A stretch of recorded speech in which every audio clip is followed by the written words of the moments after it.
Welcome to Used Reviews. On our first sunny summer's day, when we all start cleaning and getting ready for our short summer before we stop putting our foot in the garden when winter's hits, which will come before you know it. Till then, let's get into it. I've got the Kärcher K2 Modular Car and Home Pressure Washer here, fresh from Tool Station, and I grabbed it for just £89 and 98 pence in the sale. This box is packed with accessories, so as we open it up you'll see the K2 unit itself, the T1 surface cleaner, the FJ3 foam nozzle, a rigid washing brush, 2 bottles of cleaner, one for patios and one for the car, plus the high pressure gun, spray lance, Dirtblaster lance, and the 4-meter hose. Let's crack the box open and take a proper look.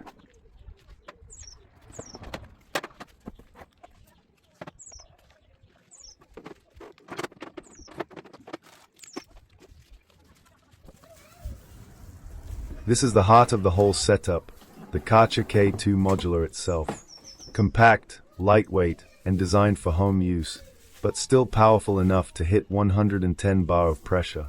Great for cars, patios, bikes, garden furniture, basically anything that needs a proper clean without going industrial. We can test it during my demonstration bit later. Handle is easy to attach with a little bit of pressure without any tools. When I said pressure, I actually meant using a bit of elbow grease just to make sure everything is secure. The 4-meter high-pressure hose is long enough to let you move around the car or patio without having to drag the unit behind you. It connects the washer to the gun and handles the full pressure output with no issues.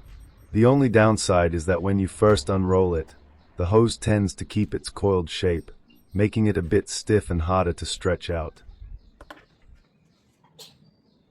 Now to connect the hose to the handle, just note that both ends of the hose are identical, so you can attach it from either side. It's very easy to attach, but make sure you pull the clip out first before inserting the hose and also push it back down firmly to lock it in place. That way it won't pull out when the hose is under load. Just like before, to connect the hose to the pressure washer you need to pull the locking mechanism out first.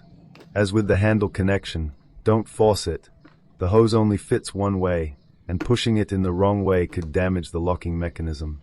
Once the hose is properly aligned and inserted, push the locking mechanism back in to secure it so it doesn't come loose under load.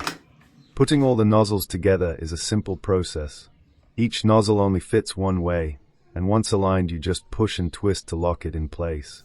You'll notice that this pressure washer comes with several separate nozzle pieces, and they are all interchangeable depending on the job.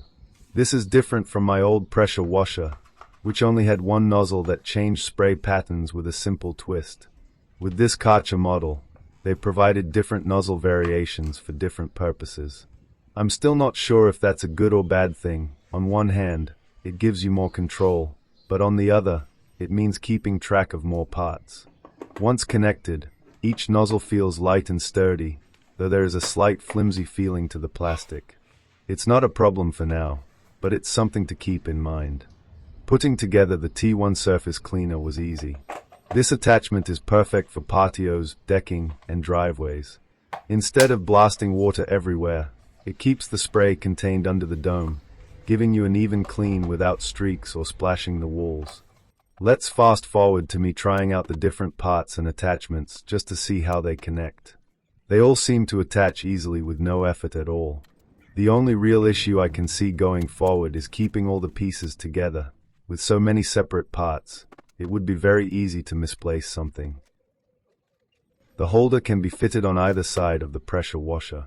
At first I thought it clicked in securely, but I noticed it actually slips out unless you use a screw to fix it in place. Because the pressure washer is so compact, the holder becomes a bit useless if any attachment is connected. There just isn't enough space. The hosepipe handle only slots in properly when there are no attachments fitted. I replaced the plastic connector that came with the Karcher with a metal version I picked up from Tool Station. It feels like a better, more durable choice in the long run. I'm sure the plastic connector would have worked fine, but the metal one just gives me more confidence. This was easy to screw on, and I made sure to tighten it by hand only. If you over-tighten a metal connector, it can cut into the thread, and that's the last thing you want happening. My garden hose already had its connector replaced to match the metal one I fitted on the pressure washer. Both connectors seem to work perfectly together and create a solid, reliable connection. The on and off switch is very simple to use. All is left to do is to plug the power on and turn the water on to test it all out. One piece of the puzzle I missed was screwing the holder on to secure it. For my first demonstration, I'll be cleaning my patio, which is covered with porcelain tiles. This is what it looks like after the winter, and since I end up doing this every summer, the pressure washer really feels like a worthwhile investment. Here's the before shot, and we'll compare it to the after once the cleaning is done. One thing I immediately noticed is how much quieter this pressure washer is. It's noticeably less loud than my old one, and the added bonus is that it comes with a floor cleaner attachment, so it doesn't splash everywhere. Now to fast forward the demonstration to show the ends finish.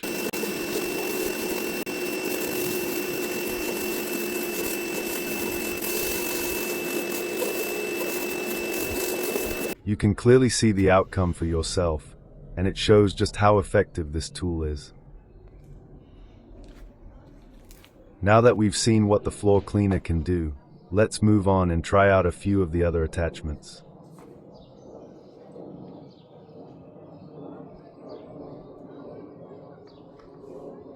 The spray lance gives you a standard, controlled jet of water. Ideal for general cleaning, garden furniture, bins, fences, bikes, and quick rinses.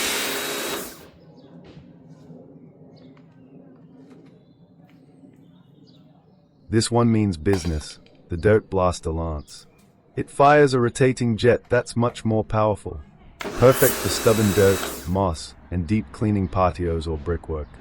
I was hoping the front end could rotate to give different spray angles, but unfortunately it's fixed in one position and can't be adjusted.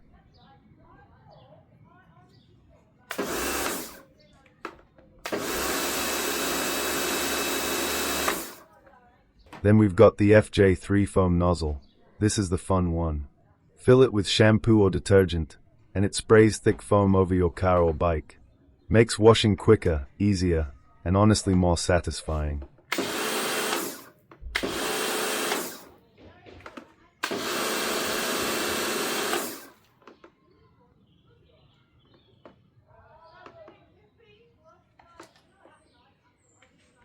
This is the high-pressure gun, the main handle you'll be using. It's lightweight, easy to grip, and connects to all the lances and the hose. This is where you control the trigger and the water flow. There is one thing worth mentioning, though. During longer cleaning sessions, you do have to keep the trigger fully clamped the whole time. And over prolonged use, that can get tiring on your hand. It does have a safety lock, but that only stops the trigger from being pressed. It doesn't hold it down for continuous spraying. My old pressure washer actually had a trigger hold feature, so this is something I noticed straight away.